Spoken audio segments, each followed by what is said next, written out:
اگر امام حسین خود کو بچانا چاہتے کیا بچا نہیں سکتے تھے؟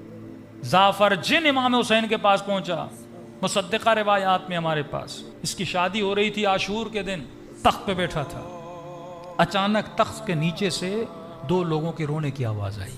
جعفر نے کہا کون ہو جو خوشیوں میں رو رہے ہو؟ دو جن نکلے، کہا سردار ہم آ رہے تھے آپ کی شادی کے لیے، کربلا میں ہم نے دیکھا کہ ہمارے مولا کے بدن پہ زخم لگے ہیں۔ جعفر نے جیسے سنا لشکر کو تیار کیا، فوراً کربلا پہنچا۔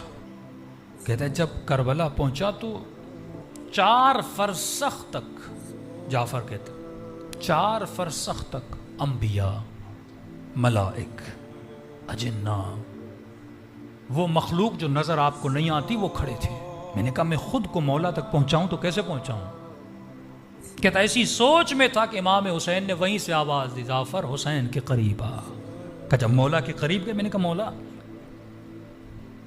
اذن دیں، اجازت دیں، میں ان سب کو تہس نہس کر دوں۔ مولا فرماتے میں اجازت نہیں دے سکتا۔ کہ مولا کیوں؟ کہ خلاف عدل ہے جعفر، تو ان کو دیکھ رہا ہے وہ تجھے نہیں دیکھ رہے۔ کہ مولا انسانی بھیس میں آ کے کروں گا۔ کہ نہیں، اب حسین کا اس دنیا سے جی بھر چکا ہے۔ واپس چلا جاتا ہے،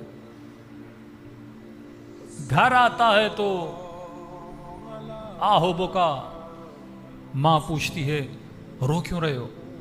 کہتے کربلا میں میرے مولا حسین کے ساتھ یہ حالات دیکھ کر آیا ہوں۔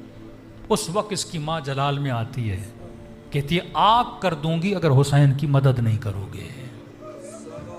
کہتے ہیں پھر سارا لشکر ماں کے کہنے پہ کربلا پہنچتا ہے، لیکن جعفر کہتے ہیں اب جب میں پہنچا تو شام غریبہ ہو چکی تھی۔